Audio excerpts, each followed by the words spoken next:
Assalamualaikum warahmatullahi wabarakatuh. Yang terhormat Bapak Vicky selaku dosen pengampu mata kuliah Sistem Informasi Akuntansi kelas J. Jadi kami dari kelompok E akan memaparkan chapter 15 tentang Expenditure Cycle Purchasing to Cash Disbursement. Sebelum lanjut ke pemaparan materi, saya akan memperkenalkan anggota kelompok saya. Yang pertama, saya sendiri, Irma Srianingrum, NPM akhir 102. Yang kedua yaitu Zidan Ardiansa dengan NPM akhir 026. Selanjutnya, Varial Mauli Atmaja dengan NPM akhir 089. Yang ketiga, Saadatut Daroini dengan NPM akhir 100. Dan yang terakhir yaitu Mizaro Rahmat Cahyani dengan NPM akhir 104. Perkenalkan, saya Fari Mauli Atmaja dengan NPM akhir 89. Nah, pertama-tama kita mengenali terlebih dahulu apa sih siklus pengeluaran itu. Nah, siklus pengeluaran adalah serangkaian aktivitas bisnis berulang dan operasi pemrosesan data yang terkait yang dikaitkan dengan pembelian dan pembayaran barang dan jasa. Nah, tujuan utama dalam siklus pengeluaran adalah untuk meminimalkan total biaya perolehan dan pemeliharaan inventaris, perlengkapan, dan berbagai layanan yang dibutuhkan organisasi agar dapat berfungsi. Selanjutnya, Expenditure Cycle Information System. Nah, prosesnya dijelaskan pada gambar 15.3. Nah, AOE ini menggunakan sistem ERP untuk mendukung pengeluaran. Departemen Pengendalian Inventaris akan memastikan bahan tersedia dan semua departemen dapat mengajukan pembelian. Setelah disetujui, sistem memilih pemasok dan mengeluarkan pesanan melalui EDI. Nah, Departemen Penerima akan memverifikasi pengiriman dan mencatat data ke hutang usaha, termasuk waktu pengiriman untuk evaluasi pemasok. Nah, pembayaran akan dijadwalkan otomatis jika tidak ada faktur dari pemasok dan faktur yang masuk diverifikasi. Nah, pembayaran juga dilakukan secara batch dengan bendahara meninjau faktur jatuh tempo. Pembayaran besar dilakukan melalui EFT atau cek dan dicatat di utang serta buku besar lalu diperiksa oleh kasir. Selanjutnya adalah ancaman dan pengendalian. Dilihat dari tabel 15.2 tersebut tentang ancaman dan pengendalian dalam sistem pengeluaran. Yang pertama yaitu masalah umum dalam siklus pengeluaran. Ancamannya yaitu data tidak akurat, akses tidak sah, kehilangan data, serta kinerja buruk. Maka pengendaliannya yang pertama dapat pembatasan akses, enkripsi, prosedur pencadangan, dan laporan manajerial. Yang kedua, pemesanan. Ancamannya mungkin dengan kehabisan stok, pembelian barang tidak perlu atau berkualitas buruk, harga tinggi, maupun pemasok tidak andal. Nah, cara pengendaliannya dengan sistem persediaan, kode barang, dengan peninjauan permintaan, daftar pemasok terpercaya, dan fungsi pembelian terpusat. Yang ketiga, penerimaan. Ancamannya yaitu penerimaan barang yang tidak dipesan, lalu adanya pencurian, dan kesalahan inventaris. Nah, dengan pengendaliannya yaitu dengan verifikasi pesanan pembelian, kode barang, pembatasan akses inventaris, serta pemisahan tugas. Yang keempat, menyetujui faktur pemasok. Nah, ancamannya dapat kesalahan faktur maupun kesalahan pencatatan. Cara pengendaliannya yaitu dengan verifikasi faktur, sistem pengendalian edit data, serta rekonsiliasi akun. Nah, yang kelima yaitu pembayaran. Ancamannya itu dapat kehilangan diskon, lalu pembayaran ganda atau tidak sah. Nah, cara pengendaliannya dengan penjadwalan faktur atau verifikasi sebelum pembayaran, serta rekonsiliasi dokumen, dan lain sebagainya. Baik, perkenalkan nama saya Mizaro Rahmat Cahyani dengan NPM 104. Di sini saya akan menjelaskan tentang ordering materials, supplies, and service atau aktivitas bisnis utama dalam siklus pengeluaran yang pada gambar 15.2 pada 1.0 adalah memesan inventaris, perlengkapan atau pelayanan. Nah, gambar 15.5 ini menunjukkan bahwa hal ini melibatkan identifikasi terlebih dahulu apa, kapan, dan berapa banyak yang akan dibeli, lalu memilih dari pemasok mana yang akan dibeli. Lalu ada identifying what, when, and how much to purchase. Nah, pada proses pendekatan tradisional untuk mengelola inventaris adalah dengan menjaga stok yang cukup sehingga produksi dapat terus berjalan tanpa gangguan, bahkan jika penggunaan inventaris lebih besar dari yang diharapkan atau jika pemasok terlambat melakukan pengiriman. Nah, pendekatan tradisional ini sering disebut dengan pendekatan kuantitas pesanan ekonomis atau EOQ karena didasarkan pada perhitungan ukuran pesanan optimal untuk meminimalkan jumlah biaya pemesanan, penyimpanan, dan kehabisan stok. Nah, penerapan aktual pendekatan EOQ ini bervariasi tergantung pada jenis barang. Nah, untuk berbiaya tinggi atau sering dipakai atau chip and display komputer yang digunakan AOE, ketiga jenis biaya tersebut dimasukkan dalam rumus. Nah, untuk barang berbiaya rendah atau jarang dipakai seperti skop atau gas yang digunakan AOE untuk merakit produknya, biaya pemesanan dan penyimpanan biasanya diabaikan dan satu-satunya tujuan adalah mempertahankan tingkat persediaan yang cukup. Dan rumus EOQ ini digunakan untuk menghitung berapa banyak yang harus dipesan. Titik pemesanan ulang menentukan kapan harus memesan. Lalu pendekatan EOQ ini untuk pengendalian inventaris seringkali mengakibatkan penyimpanan inventaris dalam jumlah yang signifikan dan uang yang diinvestasikan untuk menyimpan inventaris tidak menghasilkan apapun. Akibatnya, beberapa tahun terakhir banyak perusahaan manufaktur besar Amerika Serikat telah meminimalkan atau bahkan menghilangkan jumlah inventaris yang tersedia dengan mengadopsi perencanaan kebutuhan material atau sistem manajemen inventaris just in time. Nah, perencanaan kebutuhan material atau MRP berupaya mengurangi tingkat persediaan yang dibutuhkan dengan meningkatkan keakuratan teknik peramalan untuk menjawabkan pembelian dan dengan lebih baik guna untuk memenuhi rencana produksi. Nah, sistem persediaan just in time atau JIT berupaya meminimalkan jika tidak menghilangkan sepenuhnya persediaan barang, jadi dengan pembeli atau memproduksi barang hanya sebagai respon terhadap penjualan aktual, bukan penjualan yang diperkirakan. Akibatnya, sistem JIT ini dicirikan oleh pengiriman bahan, suku cadang, dan persediaan dalam jumlah kecil secara berkala langsung ke lokasi tertentu yang memudahkan saat dibutuhkan, bukan pengiriman massal yang jarang ke fasilitas penerimaan dan penyimpanan pusat. Nah, perbedaan utama di sistem MRP dan JIT ini adalah jadwal penjadwalan produksi, dan sistem MRP ini menjadwalkan produksi untuk memenuhi perkiraan penjualan sehingga menciptakan jumlah inventaris barang jadi yang optimal.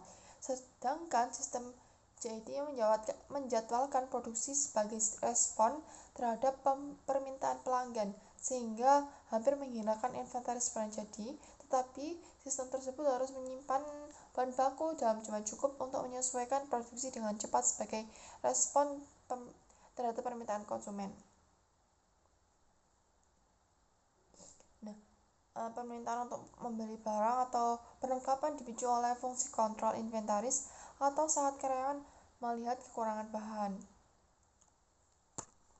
Lalu yang selanjutnya pada gambar 15.6 ini menunjukkan layar entry data permintaan pembelian yang umum digunakan dalam sistem ERP untuk semua permintaan pembelian yang diprakarsai karyawan.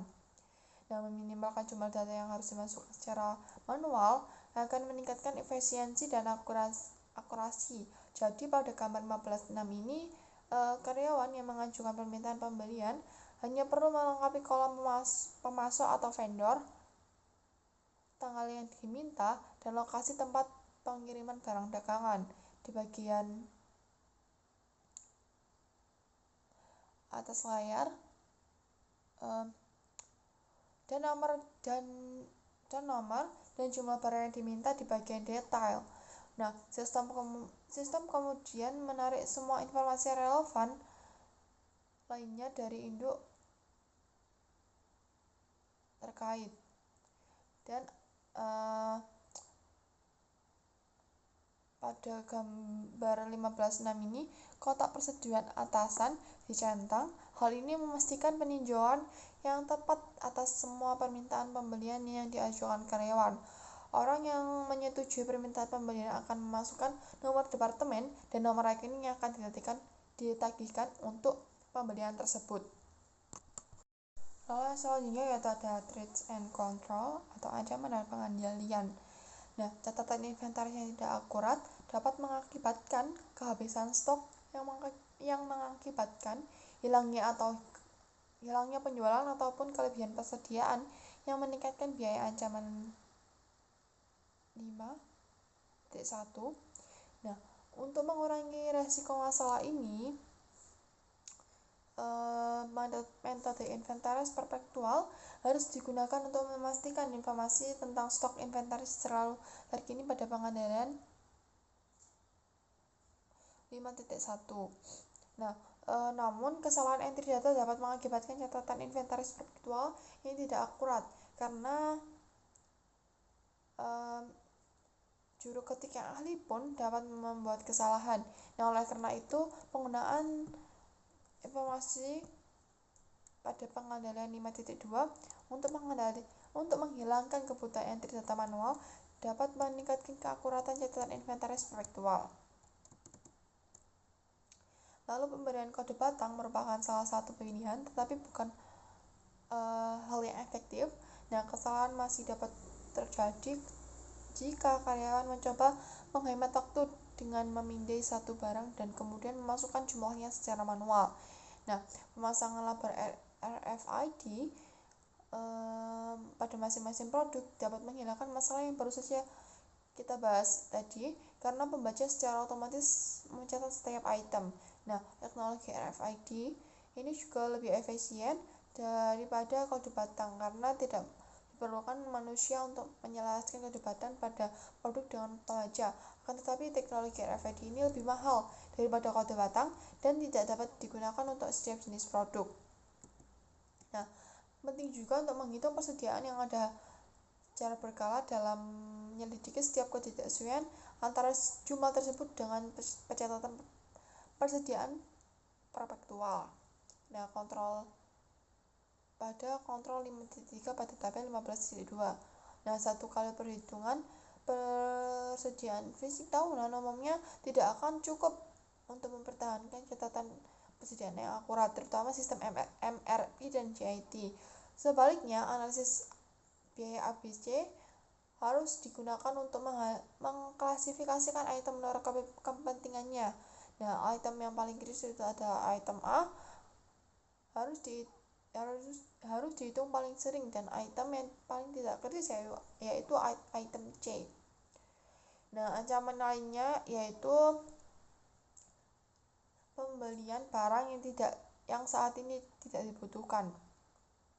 Catatan inventaris perpetual yang akurat pada pengendalian 6.1 memastikan validitas permintaan pembelian ini dibahas secara otomatis oleh sistem pengendalian inventaris. Nah, si supervisor perlu meninjau dan menyetujui bahwa pembelian pada pengendalian 6.2 ini yang diajukan oleh masing-masing karyawan. Nah, masalah yang terkaitnya adalah pembelian beberapa barang yang sama oleh berbagai subunit organisasi. Nah, akibatnya organisasi mungkin memiliki inventaris yang lebih besar dari yang diinginkan dan mungkin gagal memanfaatkan diskon volume yang mungkin tersedia. Fungsi pembelian terpusat pada pengendalian 6.3 mengurangi ancaman ini. Oke, kita akan bahas choosing suppliers atau memilih pemasok ya. Jadi memilih pemasok itu harus ada beberapa faktor yang harus dipertimbangkan ketika memilih pemasok. Yang pertama itu dari segi harga, kualitas bahan, dan keandalan dalam pengirimannya. Oke, kita akan bahas the product inventory master record, atau di dalam bahasa Indonesia itu catatan Indo inventaris produk. Yang pertama itu ada purchase order. Nah, purchase order itu dokumen yang secara resmi meminta pemasok untuk menjual dan mengirimkan produk tertentu pada harga yang ditentukan. Nah, ini merupakan janji untuk membayar dan menjadi kontrak setelah pemasok menerimanya. Yang kedua itu ada blanket purchase order or blank order ya, bisa disebut kayak gitu. Itu bisa dikatakan itu komitmen untuk membeli barang tertentu pada harga yang ditentukan dari pemasok tertentu untuk jangka waktu tertentu. Biasanya itu jangka waktunya itu 1 tahun. Dan next kita ke vendor manage inventory ya. Maksudnya apa? Itu vendor manage inventory itu praktik di mana produsen dan distributor itu mengelola inventaris pelanggan eceran menggunakan EDI, dan pemasok mengakses sistem titik penjualan pelanggannya untuk memantau inventaris dan secara otomatis mengisi kembali produk saat stoknya turun ke tingkat yang disepakati. Oke, di slide selanjutnya kita bahas receiving proses atau proses penerimaan. Jadi di dalam proses penerimaan itu ada dua ya. Ada dua dokumen. Yang pertama itu ada laporan penerimaan atau receiving report ya. Itu dokumen yang mencatat rincian tentang setiap pengiriman, termasuk tanggal penerimaan, pengirim, pemasok, dan jumlah yang diterimanya. Nah, untuk setiap barang yang diterima, laporan penerimaan menunjukkan nomor barang, deskripsi, satuan ukuran, dan kuantitasnya. Nah, laporan penerimaan juga itu berisi ruang untuk mengidentifikasi orang-orang yang menerima, memeriksa barang, serta catatan untuk mengenai kualitas barang yang diterimanya. Dan yang kedua itu ada nota debit. Nah, nota debit ini digunakan untuk mencatat pengurangan pada saldo terutang kepada pemasok ya. Nah, satu salinan nota debit ini dikirimkan ke pemasok yang kemudian kan membuat dan mengembalikan nota kredit sebagai pengakuan. Nah, Departemen Hutang Usaha itu diberitahu dan menyesuaikan saldo akun yang terutang kepada pemasok tersebut. Nah, salinan nota debit itu menyertai barang-barang tersebut ke Departemen Pengiriman untuk mengotorisasi pengembalian ke pemasoknya. Baik, yang selanjutnya yaitu approving supplier invoice atau mensetujui faktur pemasok. Nah, yang pertama yaitu proses, di mana Departemen Hutang Usaha mensetujui faktur pemasok untuk pembayaran. Nah, faktur pemasok untuk pembayaran kewajiban hukum muncul pada saat barang diterima.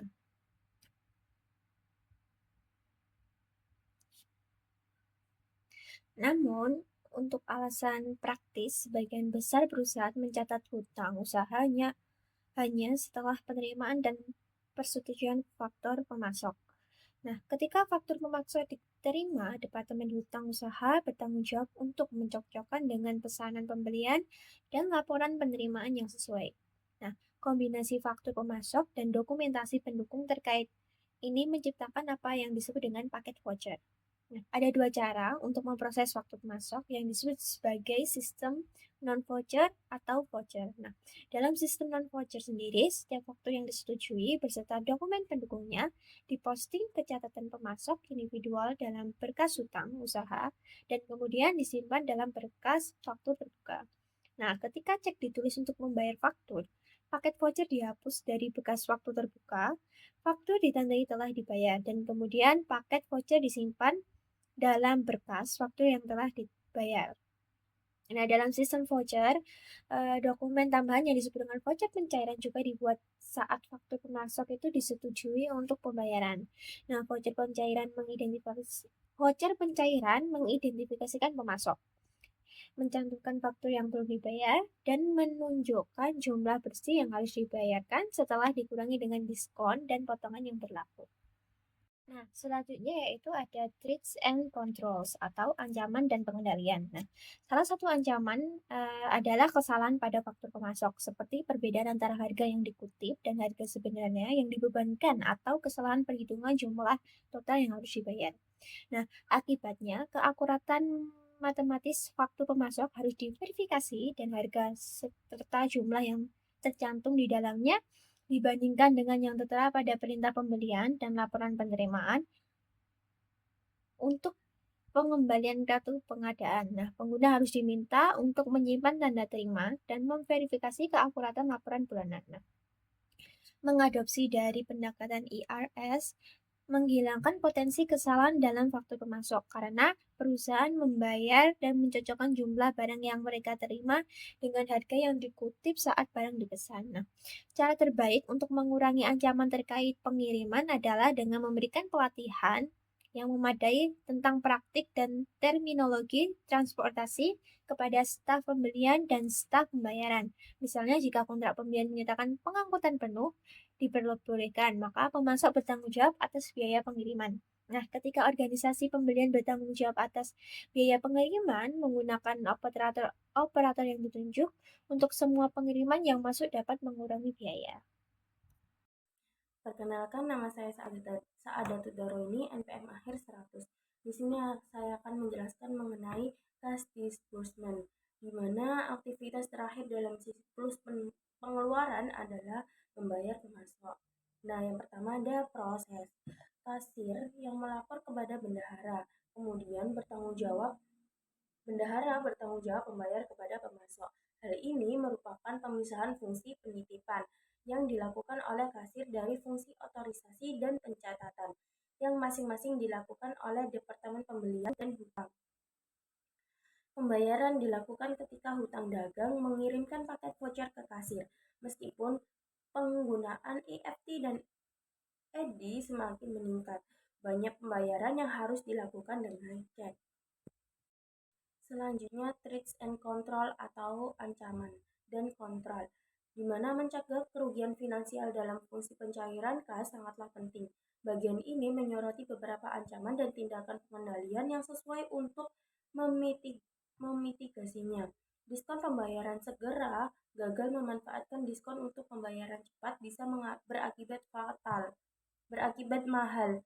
Perusahaan harus melacak tanggal jatuh tempo faktur, menggunakan anggaran arus kas untuk merencanakan diskon yang tersedia, dan mengarsipkan faktur berdasarkan tanggal jatuh temponya. Selanjutnya, membayar barang yang tidak diterima.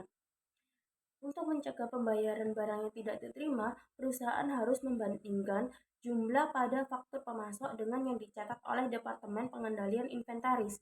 Untuk layanan pengendalian anggaran dan peninjauan cermat terhadap pengeluaran, departemen dapat membantu mendeteksi potensi masalah. Untuk biaya perjalanan dan hiburan memerlukan dokumentasi tambahan, seperti agenda konferensi dan penggunaan kartu kredit perusahaan untuk perjalanan dapat membantu mencegah penipuan. Nah, selanjutnya ini adalah lanjutan dari ancaman dan kontrol, di mana pembayaran duplikat dapat terjadi karena faktor seperti duplikat faktur atau dokumen yang salah tempat. Untuk meminimalkan resiko ini, faktur harus disetujui hanya dengan voucher yang lengkap. Faktur asli harus dibayar dan faktur serta paket voucher harus ditandai dibayar setelah pembayaran. Mengaudit pembayaran secara rutin dapat membantu mengidentifikasi dan memperbaiki pembayaran duplikat, pencurian atau penyalahgunaan dana. Ancaman paling serius adalah pencurian uang tunai. Akses terhadap uang tunai, cek kosong, dan mesin penanganan cek harus dibatasi. Cek harus diberi nomor urut dan dicatat secara berkala. Untuk transfer dana elektronik atau EFT, Kontrol akses, kata sandi, ID pengguna, dan batasan transaksi yang ketat harus diterapkan. Transaksi EFT harus dienkripsi, diberi cap waktu, dan diberi nomor untuk rekonsiliasi. Modul audit yang tertanam dapat membantu transaksi EFT untuk aktivitas mencurigakan. Transaksi perbankan online memerlukan pemantauan terus-menerus untuk aktivitas mencurigakan. Untuk lebih melindungi perbankan online, ditentukan komputer tertentu untuk transaksi ini. Batasi akses ke komputer tersebut dan hanya gunakan untuk perbankan online. Pertimbangkan untuk mendapatkan blok ACH untuk mencegah pendebatan tidak sah dari rekening tertentu. Pencairan dana yang curang, khususnya melalui cek kepada pemasok palsu, merupakan jenis penipuan yang umum. Pemisahan tugas sangat penting untuk mengurangi risiko ini. Tim hutang harus menyetujui pembayaran, namun hanya bendahara atau kasir yang harus menandatangani cek untuk mencegah penipuan. Kasir harus mengirimkan cek yang ditandatangani langsung ke penerima. Cek harus berukuran besar, memerlukan 2 tanda tangan untuk keamanan tambahan. Rekonsiliasi rekening bank yang harus dilakukan oleh pihak independen dapat mencegah penyelewengan uang tunai. Akses terhadap daftar pemasok harus dibatasi dan setiap perubahan harus ditinjau dengan cermat. Memverifikasi instruksi apapun untuk mengubah rekening bank pemasok sangat penting untuk mencegah penipuan, terutama penipuan email seperti bisnis email kompromis. Dana kas kecil yang dikelola secara terpisah membantu menutupi pengeluaran kecil dengan nyaman. Dana impres memastikan penerimaan sesuai dengan saldo dana. Audit berkala terhadap saldo dan penerimaan dana dapat memitigasi resiko penyelewengan dana. Ancaman perubahan cek dapat dikurangi dengan mesin perlindungan cek, tinta khusus, dan kertas. Bank menawarkan layanan seperti pembayaran positif untuk mencegah cek palsu. Rekonsiliasi rekening bank yang tepat waktu sangat penting untuk mendeteksi penipuan. Terakhir, penggunaan arus kas sangat penting untuk mengelola pengeluaran secara efektif dan menghindari masalah arus kas. Baik, sekian presentasi dari kelompok kami. Kurang lebihnya kami mohon maaf. Terima kasih atas perhatiannya. Wassalamualaikum warahmatullahi wabarakatuh.